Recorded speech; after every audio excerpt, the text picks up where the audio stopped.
नमस्कार साथियों, स्वागत है आप सभी का बातें बाजार की पर। मैं हूं अंकित अवस्थी।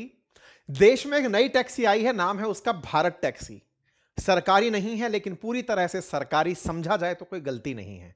अगर आपसे पूछे कि सरकार का इंटरफेरेंस क्या है, तो आंसर है कि सरकार ने इस बार ड्राइवर्स को ही मालिक बना दिया है। यानी कि सारथी जो वाहन चला रहा है, अब वो ऑनर बन करके रहेगा। मतलब यह है कि जिस तरह से देश के अंदर लगातार ड्राइवर्स की शिकायतें, गिग वर्कर्स की शिकायतें देश में सुन रहे थे कि इन्हें कंपनी ओनर्स के द्वारा कमीशन काट लिया जाता है, काम नहीं दिया जाता है, इनके लिए सुरक्षा सुविधाएं नहीं रखी जाती हैं।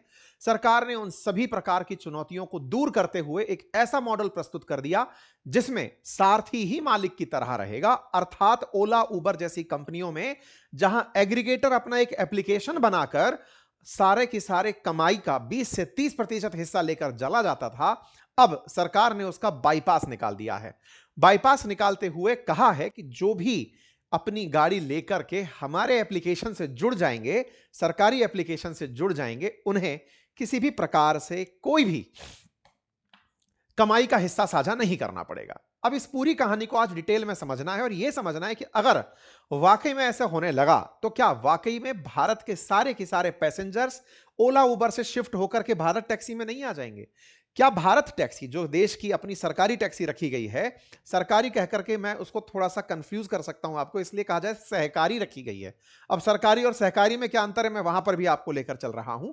तो जो सहकारी टैक्सी हमने रखी है, इस सहकारी टैक्सी से कहीं सारे के सारे ड्राइवर्स ओला उबर छोड़कर इसमें तो नहीं चले आएंगे। अगर ऐसा हुआ तो क्या हमारे देश के अंदर ओला, रैपिडो जैसे जो स्टार्टअप्स हैं, ये बंद तो नहीं हो जाएंगे?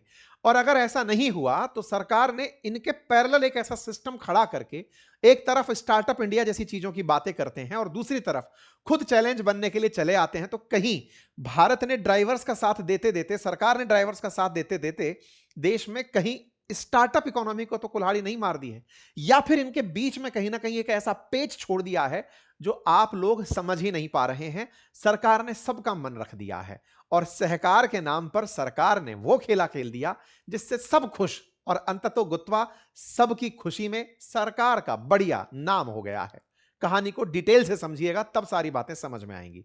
भारत में सहकारी टैक्सी के नाम से, सरकारी और सहकारी पहले यह क्लियर कर लेते हैं। सरकारी का मतलब हुआ सरकार ने अपनी टैक्सी खरीदी, सरकार ने सरकारी ड्राइवर बिठाया, आपको कहा कि जाइए और बैठिए, यात्रा करिए, ये टैक्सी सर्विस हुई।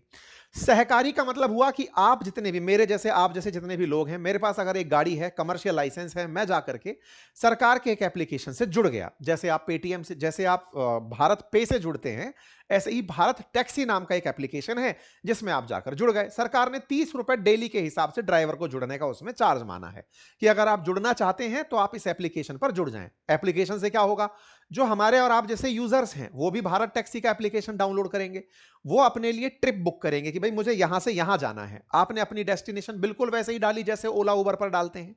तो जिस व्यक्ति ने 30 रुपए लगा करके भारत टैक्सी के अंदर एज ए ड्राइवर अप्लाई किया हुआ है कि मेरी टैक्सी में मैं लेकर जाऊंगा, सरकार अपने एप्लीकेशन से उसके पास में राइड भेज देगी। अब फिर से सरकार आ गई। यहां पर सरकार की जगह सरकार ने आप ही लोगों को, जो ड्राइवर्स हैं, जो इसके अंदर सारथी हैं, ड्राइवर्स जो हैं, उन्हीं को ही मालिक की तरह से पेश किया है कि सरकार कुछ नहीं कर रही है, आप लोग आपस में मिलजुल करके इसको चलाइए। आप पूछेंगे ऐसे तो ड्राइवर लोग लड़ झगड़ेंगे, तो सरकार ने कहा कि जो लोग मिलजुल करके बड़े मॉडल चलाने में कामयाब हो गए, हम उनको यहां पर अपनी अनुभव साझा करने के लिए लेकर आते हैं। चलिए, तो ऐसे कौन से लोग हो गए जो मिलजुल करके बहुत बड़े बन गए? तो मैं आपको नाम याद दिलाता हूं। भारत के अंदर सहकारी समिति का सबसे बड़ा सक्सेसफुल मॉडल है अमूल दूध का। अमूल दूध गुजरात से शुरू हुआ, जो लोगों के द्वारा संयुक्त रूप से बनाया गया ऐसा उद्यम है जो आज देश के अंदर ना केवल फ्लड, ऑपरेशन फ्लड जिसमें दूध की क्रांति ले आया, अपितु आज देश को दूध के अंदर आत्मनिर्भर बनाकर एक्सपोर्टर खड़ा कर दिया। अमूल ने दूध उत्पादकों को, दूध के जो प्रोवाइडर्स हैं, उनको इतना, पशुपालकों को इतना इंसेंटिवाइज किया कि आज दूध उत्पादन क्षेत्र में जुड़े हुए जो किसान भाई हैं, वो आत्मनिर्भर की तरह से इसे एक व्यवसाय के रूप में देखते हैं। तो उन्हीं को सबसे पहले भारत टैक्सी में लाया गया, अमूल के अनुभवी लोगों को। अमूल को कहा गया, अमूल जैसी 8 कोऑपरेटिव संस्थाओं को कहा गया जो सक्सेसफुल हैं हमारे देश में, उनसे कहा गया कि आप अब लोग भारत टैक्सी को गाइडेंस दो, आप लोग इसे रन करके चलाओ। तो इसमें करना क्या होगा? बोले आप लोगों को 300 करोड़ रुपए दिए सरकार ने अपनी तरफ से इंसेंटिवाइज करने के लिए, भारत टैक्सी बनाने के लिए, एक एप्लीकेशन बनाने के लिए 300 करोड़ रुपए खर्च किए। बोले ये तो बन गया ऐप। अब इस ऐप के साथ में ड्राइवर्स को जोड़िए और उनसे कहिए कि 30 रुपया खर्च करें पर डे के हिसाब से और यहां से राइड लेना शुरू करें। यह अपने आप में बड़ा ही करामाती आइडिया है जो सरकार ने पेश किया है। इससे ड्राइवर्स लोग कनेक्ट हो गए और जिनको सेवाएं लेनी है वो जुड़ गए। तो आप कहेंगे सर इससे फायदा क्या हुआ? फायदा ये हुआ जितना भी पैसा बना उस राइड का, वो पूरा पूरा पैसा आप ड्राइवर के खाते में ट्रांसफर करेंगे। मतलब 30 रुपए दिए आपने, ड्राइवर बनकर आप जुड़े, जो राइड का पैसा बना वो पूरा पूरा आपने ले लिया। तो सोचिए कितना क्रांतिकारी आइडिया है। जब सरकार ने अब इस काम को फैसिलिटेट करने के लिए क्या किया, सरकार ने पूरे अगले 3 सालों के अंदर पूरे देश में छोटे छोटे शहरों में इसको उपलब्ध कराने का प्लान कर लिया। सरकार जब खुद इसके अंदर फैसिलिटेटर बनकर खड़ी है तो एयरपोर्ट अथॉरिटी ऑफ इंडिया हो, पुलिस हो, राज्य के परिवहन हो, उन सब का सामंजस्य कर दिया। यानी सरकार एक ऐसा सिस्टम लेकर के आ गई जो वर्ल्ड का पहला कोऑपरेटिव राइड हेलिंग एप्लीकेशन बन जाएगा। और आने वाले समय में ओला और उबर को यह मतलब कंपटीशन किस मामले में दे रहा है कि ड्राइवर अब मालिक बनकर काम कर रहा है कि मेरा काम है, मुझे करना है, क्योंकि 100% पैसा मेरा है। अब तक क्या होता था? अब तक ओला उबर के केस में यह होता था कि जितना भी ड्राइवर लोग कमाते थे उनका एक हिस्सा बड़ी कंपनियां रख लेती थी। कितना? लगभग 20 से 30%। हालांकि सरकार ने कैपिंग 20% पर की हुई है, तो 20% कंपनियां रख लेती थी। तो ड्राइवर्स को यहां पर 20% देने में दिक्कत होती। बोले 20% ही तो हम बचा रहे हैं, आपने ये खा लिया। इस बदले में वो कंपनी ये कहती थी कि मैंने आपको राइड भी तो लाकर दी, मैंने इतना बड़ा जो सिस्टम बना रखा है वो भी तो लाकर खड़ा किया। ऐसा करके हमारे देश में तमाम सारी कंपनियां चलना शुरू हुई और वो 20% से बहुत बड़ी कंपनियां बन गई। कमीशन ले लेकर के हाल ही में शुरू हुई रैपिडो जैसी कंपनी जो 2015 में लॉन्च हुई, उसने उससे पहले शुरू हुई ओला को पछाड़ दिया और देश के अंदर एक बड़ा नाम कर लिया। आप हाल के हाल देखें तो फिलहाल बाजार के अंदर ओला को पछाड़ करके रैपिडो ऊपर चल रही है, उबर नंबर 1 पर चल रही है। बाजार में अगर शेयर की बात की जाए तो माना जा रहा है कि मार्केट साइज एक्सपेक्टेड है कि $40 बिलियन तक 2029 में पहुंच जाएगा। बाजार में 50% मार्केट शेयर उबर अकेला रखकर बैठा है, सेकंड लार्जेस्ट शेयर रैपिडो रखकर बैठा है, थर्ड पर कहीं ओला खड़ा हुआ है। ऐसे में मार्केट के रेवेन्यू की अगर बात करें तो लोगों से कमीशन ले लेकर के उबर जैसी कंपनियां 2,500 करोड़ रुपए का सालाना रेवेन्यू बुक कर रही हैं। ओला ने भी इस तरह का रेवेन्यू बुक किया है 2318 करोड़ रुपए का। रैपिडो ने भी 648 करोड़ का उसके अंदर ग्रोथ के अंदर ईयर और ईयर ग्रोथ की बात करें तो 46% का राइज बुक किया है। तो इस प्रकार से हमारे देश के अंदर तमाम कंपनियां चल रही हैं जो लगातार इस कमीशन से बड़ी बनती जा रही हैं। तो ड्राइवर्स का कहना, गिग वर्कर्स बोले तो जो एम्प्लॉय एम्प्लॉयर के रेगुलर रिलेशन से अलग लोग हैं कि भाई उनको एम्प्लॉय का दर्जा ही नहीं दिया गया है, मर्जी से एप्लीकेशन में लॉगिन किया और जुड़ गए तो काम मिल गया, नहीं जुड़े तो काम नहीं मिला। तो ना तो जॉब सिक्योरिटी मिली और उन्होंने मेहनत की, कमाकर एक बड़ी कंपनी खड़ी हो गई और वो $1 बिलियन का सौदा कर गई, अपने आप को दुनिया के अंदर बहुत बड़ा $1 बिलियन यूनिकॉर्न प्रूव कर दिया। तो सरकार ने कहा कि रोजाना की जो चिक-चिक चल रही है, हर बार ड्राइवर्स हड़ताल पर चले जा रहे हैं, गिग वर्कर्स को परेशानी हो रही है कि सर कोई सोशल सिक्योरिटी नहीं है, हमें कोई ये अश्योरेंस ही नहीं देता कि हम काम पे हैं भी या नहीं, थोड़ी गलती कर देते हैं तो एप्लीकेशन से हमें निकाल कर भगा दिया जाता है, काम नहीं मिलता है, राइड को कैंसिल करना पड़ जाता है, ड्राइवर की शिकायत हो गई तो दिक्कत हो जाती है। तो हम लोग एप्लीकेशन पर दिन रात मेहनत करते हैं, बहुत कम कमाते हैं, रात भर की नींद खराब होती है, बड़े सारे लोग उस पर जुड़ करके रहने आते हैं। तो तमाम प्रकार की दिक्कतों को सरकार ने कहा रुको। इस दिक्कत का समाधान यह है, एप्लीकेशन मैं बनाकर देती हूं, पूरा की पूरा कमीशन आप लोगों के साथ शेयर करेंगे, कोई कमीशन है ही नहीं। तो मॉडल समझिए, आपको जानकर बड़ा इंटरेस्ट आएगा।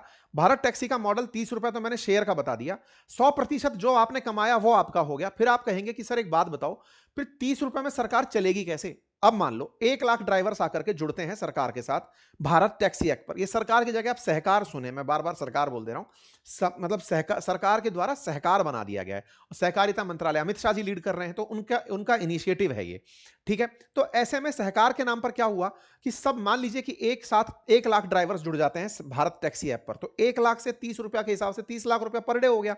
30 लाख रुपए पर डे के हिसाब से 30 दिन के अंदर 900 लाख रुपए हो गया। तो 900 लाख मतलब 9 करोड़ रुपए। तो सरकार का 9 करोड़ रुपया महीना बनना शुरू हो गया 1 लाख ड्राइवर्स के साथ में। 9 करोड़ रुपए महीना के हिसाब से 12 नंबर 108 के आसपास आपके पास 100 करोड़ रुपया साल का केवल एप्लीकेशन पर मैनेजमेंट का पैसा इकट्ठा हो गया। तो सरकार का कहना यह है कि जो ड्राइवर्स कनेक्ट होते चले जाएंगे उनसे ही हमारे पास इतना रेवेन्यू आ जाएगा कि उसको ही हम यूज कर लेंगे एप्लीकेशन के ड्राइव करने में, कॉल सेंटर रन करने के अंदर, और अपग्रेडेशन में, सर्विसेज को एक्सपेंड करने में, सारे काम बोले उसमें हो जाएंगे। और तो और ये जो अतिरिक्त पैसा इकट्ठा हुआ उसकी सारी जरूरतें पूरी करने के बाद जो हमारा खर्चा हो गया उसमें से भी जो पैसा बचेगा वो डिविडेंड के रूप में 80% ड्राइवर को वापस कर दिया जाएगा। मान लो 100 करोड़ खर्च ही नहीं हुआ, 20 करोड़ ही खर्च हुआ, तो जो 80% बचा उसका भी 64 करोड़ रुपए ड्राइवर्स में वापस बढ़ जाएगा। उसके अलावा जो 20% पैसा बचा, लगभग 16 करोड़ रुपया, वो भविष्य के लिए, कि भविष्य में अपडेशन के लिए इसे यूज कर लेंगे। तो सरकार ने एक बहुत बढ़िया मॉडल सहकार मॉडल के अंदर बना दिया। अमित शाह जी ने बकायदा इसकी बढ़िया से अनाउंसमेंट किया और इसको लगातार बड़ी सराहना भारत टैक्सी के नाम पर मिल रही है। मतलब कहा जा रहा है कि सारथियों द्वारा चलाया जाने वाला पहला टैक्सी सर्विस बन गया है। तो सरकार ने इसको हाल ही में लॉन्च किया और देश के अंदर इसको लेकर के बड़ी क्यूरोसिटी है कि ये आने वाले समय में ओला उबर को बंद कर देगी। लेकिन क्या वाकई में ओला उबर सरकार के इस प्रयास से पीछे हट जाएंगे? ये बड़ा सवाल बनने वाला है। आज 56,000 से ज्यादा ड्राइवर्स ऑलरेडी इसको रजिस्टर कर चुके हैं, 10,000 से ज्यादा रोजाना राइड इसके ऊपर पूरी हो रही हैं। भारत टैक्सी चलाने के लिए सरकार का जो 300 करोड़ का मॉडल था उसमें 8 बड़े सदस्य शामिल किए गए हैं, जो कि NCDC, National Cooperative Development Corporation, Indian Farmer Fertiliser Corporation, National Bank of Agriculture and Rural Development, इस तरह के जो 8 बड़े संस्थान हैं जो कॉपरेटिव्स पर चलते हैं, उनको, अमूल से लेकर इफको तक की जो बड़ी कंपनियां हैं, उनको इसकी एक तरह से ड्राइविंग सीट दी गई है कि आप इसको चलाइए जब आप लोगों ने इतना चला लिया है। और इस बकायदा इस भारत टैक्सी को multi state cooperative society act 2002 के तहत रजिस्टर किया गया, जिसका उद्देश्य है कि जीरो कमीशन रखना है और सर्ज फ्री प्राइसिंग मॉडल रखना है, with emerging surge free pricing model with earning distributed directly among drivers. मतलब आपको इसको सुनने के बाद तो ऐसा लगेगा कि इससे बेहतर तो कोई चीज हो ही नहीं सकती। मतलब आप सोचिए, पूरी तरह से अर्निंग ड्राइवर के पास चली गई, ट्रस्टेड सिस्टम है क्योंकि सहकारी सिस्टम के तरीके से चलकर आ रहा है, ट्रांसपेरेंट फेयर्स हैं, जो भी है वो सामने है, आपको प्राइजेस साफ दिखाई दे रही हैं। अब सवाल बनता है कि सरकार ने ये जो किया ये तो ड्राइवर फ्रेंडली काम हुआ, आम जनता को इसमें लाभ कैसे हुआ? तो आम जनता को लाभ दिखाया सरकार ने सर्ज को माफ करके, कि सुनिए, प्राइम टाइम पर भी आपको किराया महंगा नहीं मिलेगा। मतलब अगर किसी दिन आपको भीड़ दिखाई दी, अब भारत टैक्सी बुक करिए, हो सकता है ओला उबर पर आपको 400 रुपया दिख रहा हो, आपको भारत टैक्सी पर वो 200 रुपया ही दिखेगा। अब यहीं पर सारा खेला हो गया। ये जो सरकार प्रमोट कर रही है भारत टैक्सी में सर्ज फ्री मॉडल की जो बात की जा रही है, प्राइसिंग मॉडल की, यहीं पर सारा की सारा पेच फंसा है। यहीं से ओला उबर चल जाएंगी और भारत टैक्सी फेल मार जाएगी अगर सरकार ने यहां पर कुछ नहीं किया बचाने के लिए। कैसे? पहले मैं आपको थोड़ा सा टैक्स एप्लीकेशन के बारे में दिखा दूं, ऐसे उपलब्ध है, आप लोग भी अगर सहकारी एप्लीकेशन है आप यूज कर सकते हैं इसे, जिसको इस तरह से बनाया गया 24/7 टाइप से इसकी सर्विसेज हैं। देश के अंदर काफी सारे एरियाज पर फिलहाल ये ऑपरेशनल है। सर्ज के साथ में सारथी मॉडल बनाकर सरकार ने क्या किया है, अब मैं आपको वहां लेकर चलता हूं। देखो दिखा क्या रही है सरकार कि हम जीरो कमीशन लेंगे, बिल्कुल सही है। कंपनियां क्या करती हैं, 20 से 30% कमीशन लेती हैं। सरकार ने कैप लगा रखा है इसमें 2025 का मोटर व्हीकल में कि साहब 20% ही आप टैक्स लेंगे, मतलब कमीशन लेंगे, ठीक है साहब। Surge pricing strictly surge free, बकायदा पीआईबी की कटिंग में यह बात लिखी गई है कि आपसे कुछ पैसा नहीं वसूला जाएगा, भारत टैक्सी में अतिरिक्त महंगा होगा ही नहीं। अच्छा, यहां पर high surge prices peak hours में, रेन के समय पर महंगे हो जाते हैं। ड्राइवर यहां पर को ओनर और शेयर होल्डर रहेगा, यहां पर कॉन्ट्रैक्ट रहेगा एज ए गिग वर्कर का। तो सरकार ने कहा सारथी ही मालिक है, आप आइए।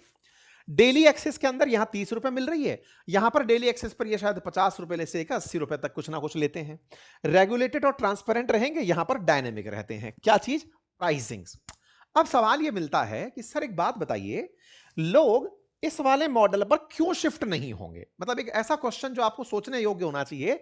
ये तो इतना अच्छा मॉडल है, कोई सर्ज नहीं हो रहा, कमीशन भी शेयर नहीं करना पड़ रहा, सब तो भारत टैक्सी में आ जाएंगे ना, क्यों नहीं आएंगे? कहां फेल मारता दिख रहा है? बस खेल समझना। देखो सर्ज है क्या, रेन के समय और पीक आवर्स में बढ़ा हुआ किराया। रेन के समय बारिश आ गई, गाड़ी फंस गई, दिल्ली और गुड़गांव बैंगलोर इनमें अगर देखें 2-2 ढाई-ढाई घंटे गाड़ियां फंसी रह जाती हैं। 5 किलोमीटर जाना है, 5 किलोमीटर के लिए 2 घंटे की यात्रा लग गई। आपने सर्ज फ्री प्राइसिंग में भारत टैक्सी बुक की थी, भारत टैक्सी बुक की थी, 200 रुपए मान लीजिए उसने मांगा, 2 घंटे तक फंसा रह गया बारिश में, ड्राइवर को कुछ बचा क्या? 2 घंटे की यात्रा में कुछ नहीं बचा, उसकी 2 घंटे गाड़ी ऑन रहेगी, घर से और तेल चला गया। इन कंपनियों में क्या होता है, इन लोगों ने डायनेमिक मॉडल बनाया हुआ है, जितनी देर गाड़ी ऑन है मीटर चल रहा है, मीटर चल रहा है, उससे जो बिल बना 200 की जगह मान लो 400 रुपए बिल बन गया। 400 रुपए बिल जैसे ही बना, 400 का इन लोगों को 80% मिला, यानी 320 रुपया कौन लेकर के गया? ड्राइवर। भारत टैक्सी में कितना रुपया लेके जा रहा था? 200 रुपया। 200 की जगह गिग वर्क यहां पर कितना ले गया? 320 रुपया। अब आप सवाल करेंगे, तो सर क्या सर्ज में ही चलाएगा क्या गाड़ी? अल्टीमेटली क्या हुआ है, सरकार ने यहां पर एक ऑप्शन दे दिया इन लोगों को, इनसे यह कह दिया कि आप भारत टैक्सी वाले जितने भी ड्राइवर हैं वो इनके एप्लीकेशन रख सकते हैं। किनके एप्लीकेशन? जो ओला उबर वाले एप्लीकेशन है ये भी चला सकते हैं, मर्जी है, करो तो करो, नहीं मत करो, 30 रुपए तो ले रहे हैं आपसे। सही बात है। तो इसका मतलब समझना, पैसेंजर के लिए यहां पर कोई फायदा नहीं है। क्यों नहीं है? क्योंकि जो भारत टैक्सी का ड्राइवर है वो क्या करेगा, वो यहां से तत्काल प्रभाव से सर्ज के समय जब पीक आवर्स रहेंगे तब तो चलाएगा ओला उबर, और जब बाकी टाइम बच गया उस समय आ जाएगा भारत टैक्सी पर। भारत टैक्सी जिस समय पर वो वापस आएगा उस समय तो ओला उबर भी उतने ही प्राइसेस में चल रही हैं, तो वो इस समय पर अपने इस प्रोडक्ट को रन कर लेगा, तो उसको 200 रुपए की 200 रुपए मिल जाएंगे। तो सरकार का जो पीक आवर्स में यूज हो पाएगा, क्या वो कर पाएगी सरकार अपने दिमाग का? नहीं कर पाएगी। क्यों? आपने खुद प्रमोट कर दिया कि हम पीक आवर्स में पैसे नहीं वसूलेंगे। कंपनियां पागल नहीं है पीक आवर्स में पैसे वसूलने के लिए।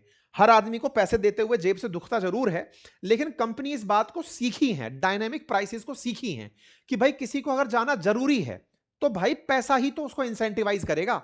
2 घंटे जाम में फंसना है, आप 2 घंटे के लिए ड्राइवर को बुलाने के लिए कहो भाई साहब 1 किलोमीटर लेके चलो, 2 घंटे की यात्रा है, फंस गया वो तो। लेकिन अगर उसको पैसे से इंसेंटिवाइज कर रहे हो तो वो आपके साथ चला आ रहा है। भारत टैक्सी का सबसे बड़ा जो वीक पॉइंट है, जहां पर सारा खेल हो गया, वो यही है। सर्ज प्राइसिंग में असल मायने में ड्राइवर को भी बेनिफिट हो रहा था, बस दिक्कत यह थी कि उसे ये लोग गिग वर्कर मानते थे, रेगुलर एम्प्लॉय एम्प्लॉयर का रिलेशन नहीं रखते थे। सरकार ने कहा तुम तो अपने आप को मालिक समझो, अपुनिच भगवान है, फीलिंग ले लो। ड्राइवर ने कहा ठीक है। पैसेंजर को क्या लाभ हुआ? पैसेंजर को कहीं लाभ नहीं हुआ। आप लोग क्या समझ के काम में ले सकते हैं? देखो भाई, ओला उबर तब भी चलेंगी जब सर्ज पीक आवर्स रहेंगे। भारत टैक्सी में अगर आप जा रहे हैं तो आप चाहे ओला उबर में जाएं, भारत टैक्सी में जाएं, आपको 200 रुपए पड़ने, मतलब उतना ही पैसा पड़ना है। आम जनता के लिहाज से सोचो, कोई लाभ नहीं हुआ। ड्राइवर के हिसाब से सोचो, उसको एक लाभ हुआ है कि वो नॉर्मल आवर्स में, जब पीक आवर्स नहीं है उस समय पर वो अतिरिक्त 20% कमा पाएगा। कौन सा अतिरिक्त 20%? जो कमीशन नहीं देना था बस उतना ही उसको मिलेगा। लेकिन सर्ज नॉर्मल आवर्स में काम मिलता भी कहां है, वही वाली स्थिति वहां आकर फंस गई। तो सरकार ने इस काम को करके दिखा क्या दिया? मैं बताता हूं क्या दिखा दिया। ये जो डाउनलोड्स अब आप देख रहे हैं कि सरकार को पता चल रहा है इसकी इतनी गाड़ियां, इतने, सरकार उन्हें गिग वर्कर ना मान करके रेगुलर स्टेक होल्डर मान रही है, को ओनर मान रही है। उन्हें भविष्य में सरकार दिखा पाएगी कि इतने लोग देश में रोजगार में हैं, रोजगार में हैं, उन्हें रेगुलर संस्थागत तरीके से काउंट करके उन्हें 5 लाख रुपए का इंश्योरेंस बेच देगी, या फिर उनको सरकारी इंश्योरेंस करा देगी, जिससे दिखाएगी कि देखो देश में इतने लोग रोजगार में। गिग वर्कर्स तो दिक्कत ये कर रहे हैं ना, हमको कोई काउंट ही नहीं कर रहा। अभी रिसेंटली तेलंगाना के अंदर प्रोटेस्ट हुआ, प्रोटेस्ट इसी बात का था। ओला उबर के नाम पर वो लोग प्रोटेस्ट ही इस बात का कर रहे थे कि साहब हमको काउंट नहीं करता कोई भी। तेलंगाना गिग वर्कर्स का प्लेटफॉर्म्स पर बड़ा प्रदर्शन चला कि साहब हमको पहले तो यह है कि प्राइवेट व्हीकल वाले घुस जाते हैं हमारे काम के अंदर, और दूसरा हमारे काम का कोई रिकॉग्निशन नहीं हो रहा है, मतलब यहां पर कोई भी इस तरह से काम ही नहीं होता जिसके ट्रांसपोर्ट नियम फॉलो होते हो। तो इस बात को लेकर के इन्होंने अपना प्रदर्शन किया था। तो सरकार ने जो किया है वो दिखने में बढ़िया है, लेकिन आम जनता जो ट्रैवल कर रही है, पूरे देश के अंदर ड्राइवर्स कितने हैं? अगर पूरा गूगल पर ढूंढ के निकालोगे तो पूरे देश में 1.25 करोड़ लोग ऐसे हैं जो गिग वर्किंग में जुड़े हुए हैं, लेकिन जिसमें जोमेटो वोमेटो सब शामिल हैं। लेकिन अगर आप ओला उबर में पूछेंगे तो 10-10 लाख लोग इनके साथ काम कर रहे हैं, 1.25 लाख के आसपास रैपिडो पर लोग काम कर रहे हैं। अगर इन सबको मिला दिया जाए, अप्रोक्सीमेटली 25 लाख ड्राइविंग में लोग जुड़े हुए हैं। 25 लाख के लिए सरकार ने अपना क्या फायदा देखा कि मैं इनको एम्प्लॉय दिखा पाऊंगी। आम जन का क्या फायदा हुआ? कुछ भी नहीं हुआ। आम जन को एक विकल्प और मिल गया। क्या वो विकल्प सरवाइव करेगा? मुझे लगता है कि वो इन प्राइवेट कंपनीज के साथ में कंपटीशन भले ही बन जाए, लेकिन प्राइवेट कंपनीज भी पैरेलली सरवाइव कर जाएंगी। यहीं पर प्राइवेट कंपनीज का सारा खेल हो गया। अब प्राइवेट कंपनीज ड्राइवर को इंसेंटिवाइज करने के लिए जो कर सकती हैं जिससे भारत टैक्सी सरवाइव ना करे, वो क्या है? हो सकता है कि वो ऐसे समय पर जिन्होंने पीक आवर्स में एंट्री की थी और नॉर्मल आवर्स में भारत टैक्सी पर जो लोग चले गए थे, या नॉर्मल आवर्स में जो लोग डील नहीं ले रहे थे, धीरे धीरे उन्हें सर्ज प्राइजेस के समय पर भी इग्नोर कर दिया जाएगा, क्योंकि उनके लिए आसान है। ऐसे में वो हल्के से भारत टैक्सी को दबा करके अपने पास ही सारे ड्राइवर्स ले जाएंगे। खेला कुल मिलाकर जो हो रहा है वो ये कि इस पूरे भारत टैक्सी प्लान में सहकारिता, ड्राइवर्स को मालिक बनाने की थॉट अच्छी है, लेकिन कंपिटिटिव रूप से जब तक यहां पर भी सर्ज प्राइसिंग का मॉडल नहीं आएगा, सरकार को कोई भी मुनाफा देने का जो तरीका है वो एक्टिव नहीं होगा। तो अब आप कहेंगे तो इसका मॉडल तो ये हुआ सर, सर्ज प्राइसिंग यहां भी ले आओ। सर्ज प्राइसिंग लेते ही सरकार फिर फंस इसलिए जाएगी कि साहब हमने सरकार के रूप में जनता को प्रॉमिस किया था कि हम आप लोगों को सस्ती टैक्सी सर्विस देंगे, वो नहीं कर पाएगी। मैं आपको एक उदाहरण देता हूं। आज मेरी ही एक टीम का सदस्य ने इसका ट्रायल करके देखा। उन्होंने देखा कि उबर पर जो 80 रुपए दिखाई दे रहे थे, ओला पर वो कहीं ना कहीं 121 रुपए दिखाई दे रहे थे, और भारत टैक्सी पर वो 111 रुपए दिखाई दे रहे थे। पहले से ही वो प्राइसेस ज्यादा हैं। उबर कंपिटिटिव प्राइसिंग में ऑलरेडी सस्ती थी, तो उन्होंने उस प्राइवेट कंपनी को चुन लिया। अब ये अपने आप में एक विकल्प जरूर बन गया है। सक्सेस के लिए नवाचार होते रहेंगे, अच्छी उम्मीदें हैं। सरकार इस तरह से चीजें लेकर के आगे आए, निश्चित ही गिग वर्कर्स की समस्याओं का समाधान होगा। सरकारी लेवल पर इंटरफेरेंस होगा तो भारत टैक्सी निश्चित ही और ज्यादा प्रोग्रेस करके आगे बढ़ेगी, ऐसा आप और हम विचार करते हैं। फिलहाल के लिए इतना ही। जानकारी पसंद आई हो तो साथियों से अवश्य साझा करें। आप इसे कैसे देखते हैं जरूर कमेंट बॉक्स में बताएं। बहुत बहुत धन्यवाद।